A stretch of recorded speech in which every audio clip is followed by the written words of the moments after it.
بسم اللہ الرحمن الرحیم۔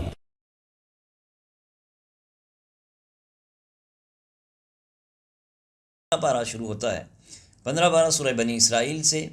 سبحان الذی اسری بعبدہ لیلا من المسجد الحرام الی المسجد الاقصی۔ اس سورہ مبارکہ کو یہ مکی ہے اور اس ترتیب مصحف کے اعتبار سے 17ویں نمبر پر، جبکہ ترتیب نزول کے اعتبار سے 50واں نمبر ہے اس کا۔ اس صورت میں بنی اسرائیل کا ذکر ہے، اس لیے اس کا نام بنی اسرائیل رکھا گیا۔ اس صورت میں مسجد حرام سے مسجد اقصی تک سرور کائنات صلی اللہ علیہ وسلم کے سفر اسراء کا ذکر ہے، اس لیے اس کو سورۃ الاسراء بھی کہا گیا۔ اس صورت میں معراج، معجزہ معراج کا ذکر ہے، بنی اسرائیل کا تفصیلی ذکر ہے، تخلیق کائنات سے لے کر تخلیق کائنات سے ذات باری تک، توحید پر دلائل، مشرکین کے رد، قرآن مجید کی حقانیت پر دلائل، تکریم انسانیت، نماز، خصوصاً نماز تہجد کا ذکر۔ سورہ بنی اسرائیل کی پہلی آیت میں رسول اللہ صلی اللہ علیہ وسلم کے معجزہ کریمہ کی پہلی منزل مسجد حرام سے مسجد اقصی تک کا صرف ذکر جو ہے صراحت کے ساتھ بیان ہوا، اور یہ تاریخ نبوت، تاریخ ملائکہ، تاریخ انسانیت میں سب سے حیرت انگیز اور عقلوں کو دنگ کرنے والا واقعہ ہے۔ اس کی مزید تفصیلات سورۃ النجم اور احادیث مبارکہ میں مذکور ہے۔ آیت نمبر 4 میں سے بیان ہے کہ بنی اسرائیل کو بائبل میں بتا دیا گیا کہ وہ زمین میں 2 مرتبہ فساد اور سرکشی کریں گے، چنانچہ یہ دونوں مواقع آئے اور اللہ نے ان پر جابر بندے مسلط کیے۔ آیت نمبر 11 میں انسانوں کی جلد باز فطرت کا ذکر۔ آیت نمبر 12 میں بتایا کہ ہم نے نظام لیل و نہار کو اپنی قدرت کی 2 نشانیاں بنائیں، اور ہم نے دن کو روشنی بنایا تاکہ تم اپنے رب کا فضل تلاش کرو اور سالوں کی گنتی کو حساب جان سکو۔ آیت نمبر 13 سے بتایا کہ ہم نے ہر انسان کا اعمال نامہ اس کے گلے میں لٹکایا ہوا ہے، یعنی اللہ کی قضاء اور قدر میں جو طے ہے وہ ہو کر رہے گا۔ اور روز قیامت یعنی قیامت کے دن یہ اعمال نامہ ایک کھلی ہوئی کتاب کی صورت میں ہوگا۔ بندے سے کہا جائے گا اپنا اعمال پڑھو، آج تم خود ہی احتساب کرنے کے لیے کافی ہو۔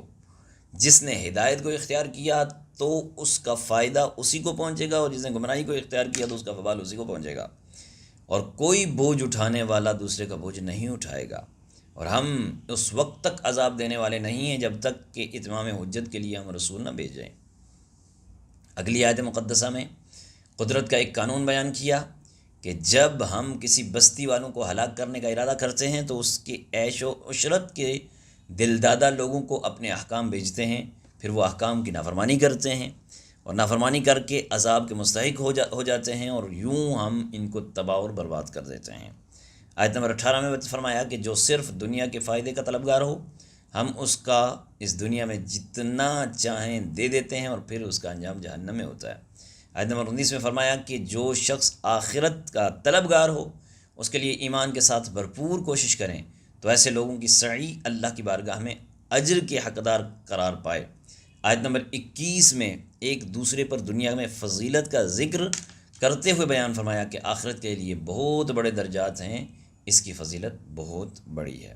آیت نمبر 23 میں والدین کا حکم، والدین وقضى ربك الا تعبدوا الا اياه بالوالدين احسانا اما يبلغن عندك الكبر احدهما او كلاهما فلا تقل لهما اف ولا تنهرهما وقل لهما قولا كريما واخفض لهما جناح الذل من الرحمه وقل رب ارحمهما كما ربياني صغيرا۔ اس میں بیان کیا کہ تمہارے رب نے حکم دیا کہ اس کے سوا کسی کی عبادت نہ کرو، ماں باپ کے ساتھ نیک سلوک کرو، اگر تمہاری زندگی میں وہ دونوں یا ان میں سے کوئی ایک بڑھاپے کو پہنچ جائے تو ان کے سامنے اف تک نہ کہو، ان کو جھڑکو بھی نہیں، اور ان کے ساتھ ادب سے بات کرو، اور ان کے لیے عاجزی اور رحم دلی کا بازو جھکاؤ۔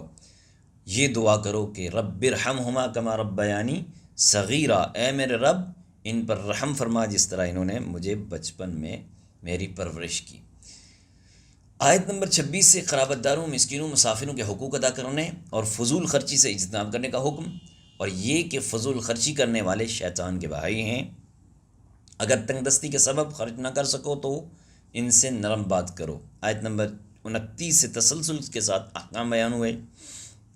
ایک یہ کہ خرچ کرنے میں بخل، حرص، فضول خرچی کے درمیان میانہ روی کو اختیار کرنا، یعنی نیک کاموں میں کھلے دل سے خرچ کرنا، مباح کاموں میں اعتدال کے ساتھ خرچ کرنا، اور ناجائز کاموں میں بالکل بھی خرچ نہ کرنا۔ دوسرا یہ کہ افلاس کے خوف سے اولاد کو قتل کی ممانت کہ یہ سب کا رزاق جو ہے، رازق جو ہے وہ اللہ ہے۔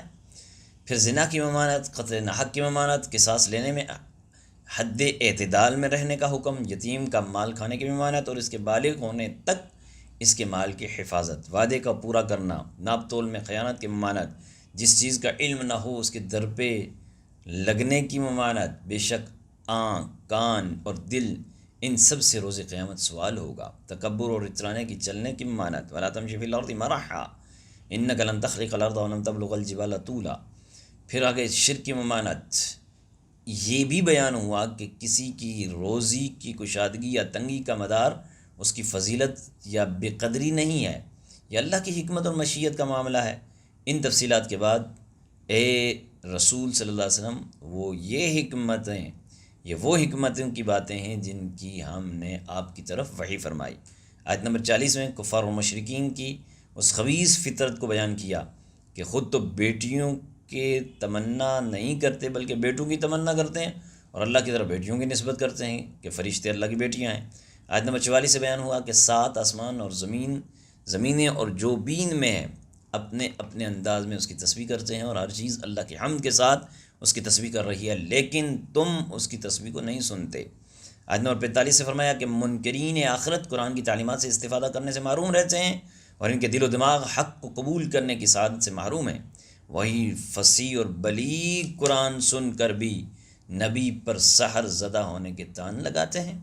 آیت نمبر 49 میں بتایا کہ منکرین آخرت کہتے ہیں، جو منکرین آخرت ہیں وہ یہ بات کہتے ہیں کہ جی آخرت تو آئے گی نہیں، آخرت تو ہوگی نہیں، تو کہا کہ یہ جو منکرین ہیں نا ان کی باتیں نہ سنیں، یہ تو کہتے رہیں گے، ان کا ٹھکانہ جہنم ہے۔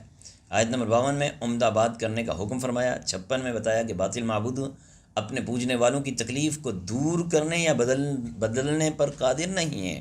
آیت نمبر 61 میں ایک بار پھر فرشتوں کے آدم علیہ السلام کو سجدہ اور شیطان کے انکار کا ذکر ہوا۔ آیت نمبر 67 میں فرمایا کہ جب یہ سمندری طوفان میں گر جاتے ہیں تو معبودان باطل ہے اس کے بجائے اللہ تبارک و تعالیٰ کی بارگاہ میں گڑ گڑا کر تو دعائیں مانگ رہے ہوتے ہیں، اور جیسا ہی نجات کی صورت ملتی ہے تو بس یہ سب شرک میں مبتلا ہو جاتے ہیں۔ 68 سے مشرکوں کو متنبع کیا گیا اگر ان پر کوئی آفت آ گئی یا انہیں خشک سرزمین پر کہیں دسا دیا گیا یا کسی اور مصیبت میں مبتلا کیا گیا تو اللہ کے سوا کوئی بھی ان کو نجات نہیں دے سکتا، اللہ ہی نجات دینے والا ہے۔ آیت نمبر 70 میں بنی آدم کی عزت و کرامت کا ذکر کر کے اللہ تبارک و تعالیٰ نے بنی آدم کو اپنی مخلوقات میں سے بہت سوں پر فضیلت عطا کی۔ آیت نمبر 71 میں انسانوں کے اپنے پیشواؤں کے ساتھ بلائے جانے اور دائیں ہاتھ میں نامہ اعمال لینے کی کامیابی کا بیان، اور جو دنیا میں حق سے اندھا ہے وہ آخرت میں بھی اندھا ہوگا۔ آیت نمبر 73 سے کفار کے آپ صلی اللہ علیہ وسلم کو راہ حق سے ہٹانے کے باطل ارادوں کا ذکر۔ اللہ تبارک و تعالیٰ نے حق کے راستے میں آپ کی ثابت قدمی کو اپنے فضل و کرم بتایا۔ آپ کو جزیرہ عرب سے نکالنے کی کفار کی سازش کا ذکر کرتے ہوئے فرمایا کہ وہ ایسا کرنے میں کامیاب ہو بھی جائیں تو برے انجام سے بچ نہیں سکتے۔ آیت نمبر 78 سے اشارتاً 5 نمازوں کا حکم، فجر کی فضیلت کا بیان، وَمِنَ اللَّيْلِ فَتَهَجَّدْ بِهِ نَافِلَةً لَكَ عَسَىٰ أَن يَبْعَثَكَ رَبُّكَ مَقَامًا مَحْمُودًا، کہ تہجد کی نماز کی ترغیب اور رسول اللہ صلی اللہ علیہ وسلم کے لیے مقام محمود جو مقام شفاعت کبریٰ ہے اس کے عطا کیے جانے کا بیان۔ آیت نمبر 81 سے حق کی آمد اور باطل کی نیست و نابود ہونے کا بیان، اور یہ قرآن میں اہل ایمان کے لیے شفا اور رحمت ہے۔ آیت نمبر 83 میں انسان کی اس فطرت کا ذکر ہے کہ نعمتوں پر ناشکری اور مصیبت پر ناامیدی کا اظہار کرتا ہے۔ آیت نمبر 85 میں اس امر کا بیان ہے کہ یہود نے رسول اللہ صلی اللہ علیہ وسلم سے روح کے بارے میں سوال کیا تو اللہ تبارک و تعالیٰ نے فرمایا رسول صلی اللہ علیہ وسلم فرما دیجئے کہ روح میرے رب کے امر سے ہے اور تم کو محض تھوڑا سا علم عطا کیا گیا ہے۔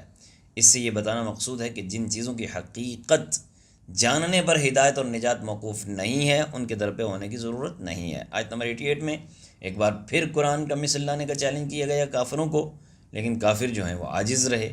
آیت نمبر 90 سے مشرکین کے بعض فاسد مطالبات کا ذکر کرتے ہوئے فرمایا کہ انہوں نے کہا کہ ہم اس وقت تک ایمان نہیں لائیں گے، کس وقت تک کہ آپ ہمارے لیے زمین سے پانی کا کوئی چشمہ جاری کر دیں یا آپ کھجوروں اور انگوروں کے باغات کے مالک بن جائیں جن کے نیچے سے نہریں بہہ رہی ہوں، یا پھر آپ ہمیں جس عذاب سے ڈراتے ہیں وہ عذاب لے آئیں، یا آسمان کو ٹکڑے ٹکڑے کر کے ہم پر گرا دیں، یا اللہ اور فرشتوں ہمارے سامنے بے حجاب ہو جائیں، یا ان کے لیے سونے کا گھر ہو جائے، یا آپ آسمان پر چڑھ جائیں اور پھر آسمان سے ہم پر کتاب نازل کریں جس کو ہم پڑھیں۔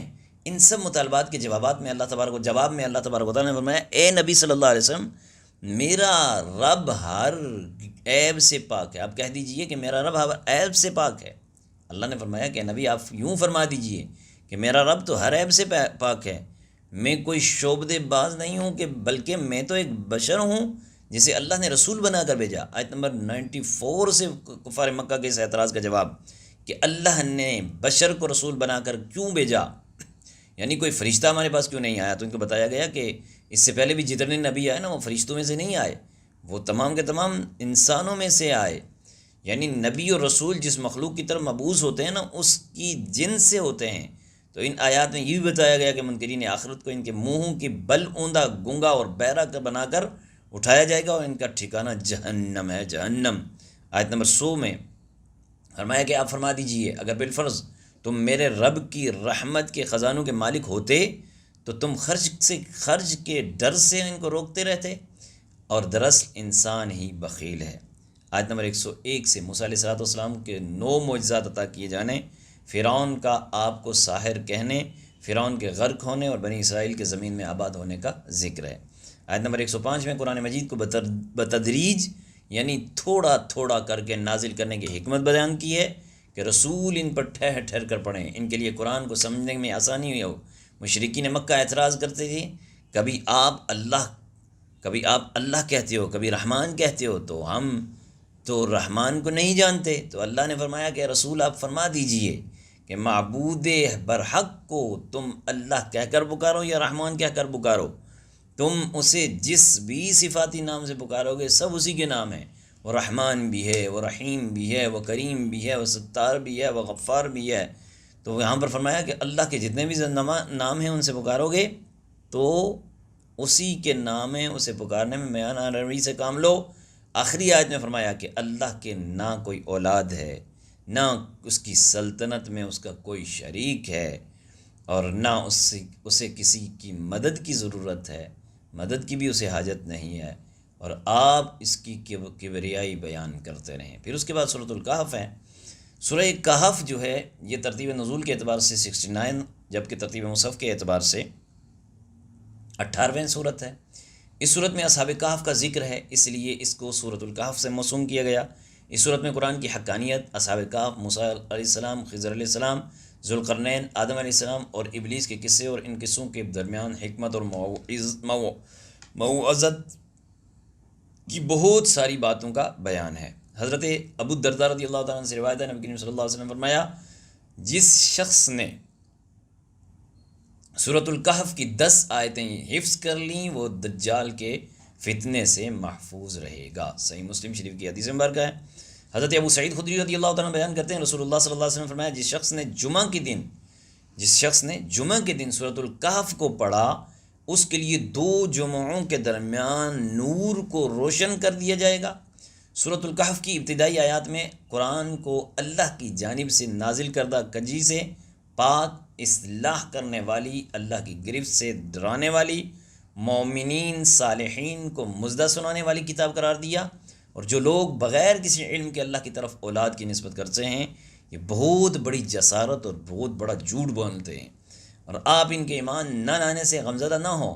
دنیا کی رنگینیوں میں گم لوگوں سے فرما دو کہ زمین کو خوبصورتی بخشنے والی چیزوں کو ہم نے ہی پیدا کیا ہے، اور ہم اسے فنا بھی کریں گے۔ آیت اس سورہ مبارکہ میں کی آیت نمبر 9 سے اصحاب کہف کا بیان، یہ چند صالحین نوجوان جنہیں اللہ تبارک و تعالیٰ نے عقیدہ توحید اور ایمان پر ثابت قدم رکھا، لیکن ان کی قوم مشرک تھی اور ایک ظالم بادشاہ ان پر مسلط تھا، وہ لوگ ان نوجوانوں کے دشمن ہو گئے، تو انہوں نے ان کے شر سے بچنے کے لیے غار میں پناہ لی اور اللہ تبارک و تعالیٰ سے دعا کی، اے ہمارے رب، ہمیں اس پاس سے اپنے پاس سے رحمت عطا فرما اور ہمارے مشن میں کامیابی کے اسباب مہیا فرما۔ اللہ تبارک و تعالیٰ نے ان پر نیند کو مسلط کر دیا، اس کیفیت میں 309 سال تک 309 سال تک وہ وہاں پر رہے۔ غار میں اللہ تبارک و تعالیٰ نے ایسی غیبی انتظام کیا تھا کہ وہ ایک کشادہ جگہ میں تھے، جب سورج طلوع ہوتا تو دھوپ دائیں جانب رہتی اور جب غروب ہوتا تو دھوپ بائیں جانب چلی جاتی۔ اللہ تبارک و تعالیٰ نے انہیں حسب ضرورت دائیں بائیں کروٹیں بدل دیتا تاکہ ان کو روشنی اور حرارت اور ہوا ملتی رہے اور ایک ہی حیت میں سوتے ہوئے ان کے بدن پر زخم نہ ہو جائیں، جن کو آج کل طبی زبان میں بیڈ سول بولتے ہیں، یہ نہ ہو جائیں۔ اصحاب کہف کا ایک کتا بھی تھا جو ان کی چوکھٹ پر ہاتھ پھیلائے بیٹھا تھا۔ اسی وجہ سے علماء نے اہل اللہ کی چوکھٹ کی برکات کو بیان کیا کہ وہ کتا جو نیکوکاروں کے ساتھ وابستہ رہا، قرآن مجید میں مختلف انداز میں 5 مرتبہ اس کا ذکر ہوا۔ مفسرین نے لکھا کہ یہ کتا کسی انسانی شکل میں جنت میں جائے گا۔ بقول شاعر، سگے اصحاب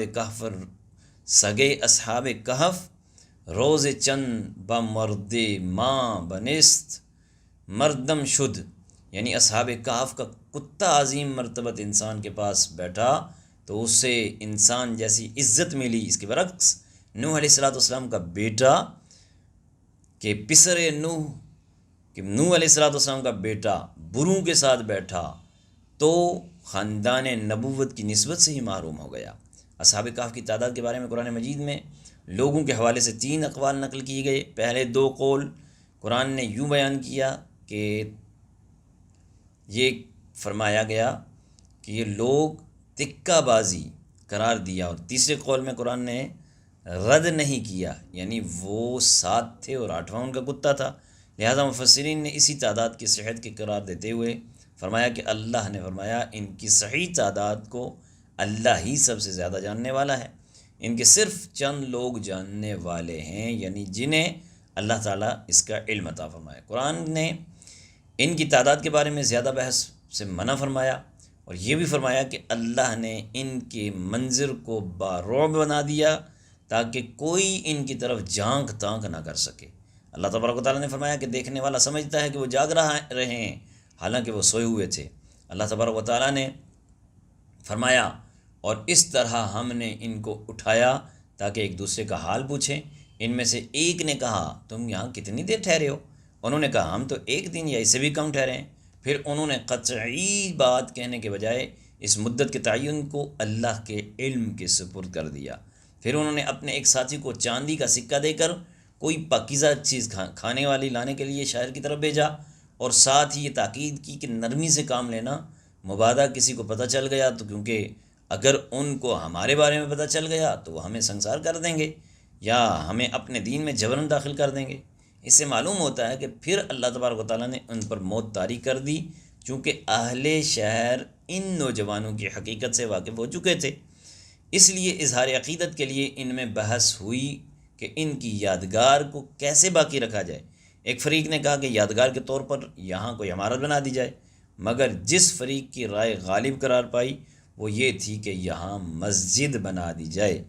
اسی سے مفسرین نے یہ مسئلہ اخذ کیا ہے کہ اللہ کے نیک بندوں کے مزارات کے جوار میں مسجد بنانا یہ اچھی بات ہے تاکہ جو لوگ ان مزارات پر فاتحہ پڑھنے کے لیے آئیں، اگر نماز کا وقت ہو جائے تو وہ مسجد میں ہی جا کر ادا کریں۔ آیت نمبر 28 کا پس منظر یہ ہے کہ مکے کے بعض بڑے سرداروں نے رسول اللہ صلی اللہ علیہ وسلم سے کہا ہم آپ کی بات سن لیتے ہیں، لیکن جب ہم آپ کے پاس آئیں تو خباب، سہیب، بلال وغیرہ ہم فقراء صحابہ کرام کو اپنے پاس سے اٹھا دیا کرو، کیونکہ ان کے پاس بیٹھنا ہماری شایع نشان نہیں ہے۔ تو اللہ عز و جل نے، اللہ رب العالمین نے، اللہ تبارک و تعالیٰ نے ان فقراء صحابہ کرام کی دل آزاری کے لیے نہیں بلکہ دلداری کے لیے فرمایا، اور اپنے آپ کو ان لوگوں کے ساتھ لازم رکھیں۔ اللہ نے فرمایا نا کہ ان کو اپنے ساتھ لازم رکھیں اور آپ اپنی آنکھوں سے انہیں نہ ہٹائیں، یعنی انہیں ہمیشہ ہمیشہ اپنی نظروں کے سامنے رکھیں۔ آیت نمبر 29 میں بتایا کہ جہنمیوں کو پگھلے ہوئے تانبے کی طرح گرم مشروب پلایا جائے گا، اور اہل جنت کو سونے کے کنگن اور ریشم کے ہلکے اور دوبیز کپڑے پہنائے جائیں گے۔ آیت نمبر 32 سے اللہ تبارک و تعالیٰ نے دو لوگوں کا واقعہ بیان کیا ایک شخص کے انگور کا باغات تھا اور چاروں طرف سے انہیں کھجور کے درختوں نے گھیر رکھا تھا اور درمیان میں کھیتی تھی اور بیچ میں دریا بہہ رہا تھا اور ان باغات نے بہت عمدہ فصل دی۔ ایک دن یہ شخص اپنے ساتھی سے کہنے لگا کہ میرا مال اور افرادی جو قوت ہے نا تم سے زیادہ ہے، اور مجھے یقین ہے کہ یہ باغ کبھی برباد نہیں ہوگا۔ اول تو مجھے قیامت کا یقین ہی نہیں، لیکن اگر قیامت آئی تو مجھے وہاں اس سے بھی بہتر مال ملے گا۔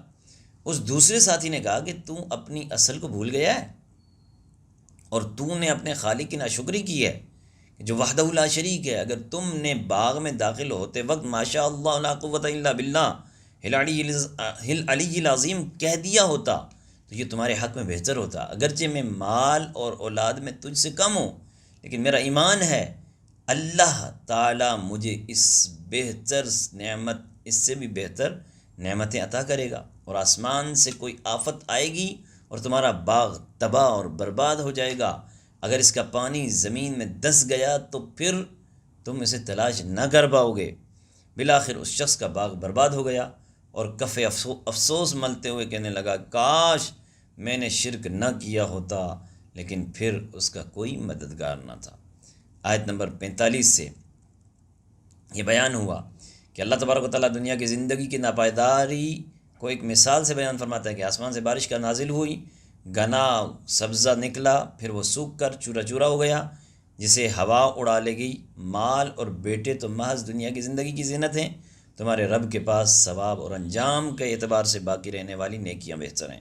آیت نمبر 47 سے پھر قیامت کے دن تمام روز زمین میں ایک کھلے آسمان کی صورت میں سب کا حشر ہوگا، سب لوگ صف بستہ وہاں پر کھڑے ہوں گے۔ حضور علیہ الصلوۃ والسلام اکیلی حاضر ہوں گے اور اپنے اعمال ناموں کو دیکھ کر خوف زدہ ہو کر کہیں گے کہ ہائے افسوس، اس نامہ اعمال کو کیا ہوا؟ اس نے نہ کوئی صغیرہ گناہ چھوڑا نہ کبیرہ، مگر سب کو شمار کیا۔ پھر یہ عاجزی کے طور پر تھا۔ آیت نمبر 50 میں آدم علیہ السلام کو فرشتوں کے سجدہ، ابلیس کی نافرمانی اور شیطان اور اس کی ذریت کو انسان کا دشمن ہونے کا بیان۔ آیت نمبر 60 سے پھر موسیٰ علیہ السلام کا وہ واقعہ کہ آپ اپنے خادم یوشع بن نون کے ساتھ اللہ تعالیٰ کے احکام کی حکمتوں اور اسرار و رموز کو جاننے کے لیے خضر علیہ السلام کی تلاش میں نکلے۔ دوران سفر حضرت خضر علیہ السلام نے اپنے خادم سے کہا ناشتہ لاؤ۔ تو یہ تذکرہ انشاءاللہ کل ہم تفصیل کے ساتھ بیان کریں گے۔ اللہ تبارک و تعالیٰ کی بارگاہ سے التجا ہے رب ذوالجلال ہمیں اپنے مقربین میں شامل فرمائے، اور اپنے نیک بندو کے صدقے میں اللہ تبارک و تعالیٰ ہمیں قرآن کے احکامات کو سمجھ کر دوسروں تک پہنچانے کی بھی توفیق عطا فرمائے۔ وآخر دعوانا ان الحمد للہ رب العالمین۔ اللہم اید الاسلام والمسلمین، اللہم ذلل الکفر والکافرین، اللہم شتت شملہم، اللہم غرق جمعہم، اللہم دمر دیارہم، بک نستعین یا مستعان یا رب یا رحمن، وافوض امری اللہ ان اللہ بصیر بالعباد، وصلی اللہ تعالی علی خیر خلقہ محمد وآلہ واصحابہ اجمعین برحمتک یا ارحم الراحمین۔ اللہ اللہ اللہ اللہ اللہ اللہ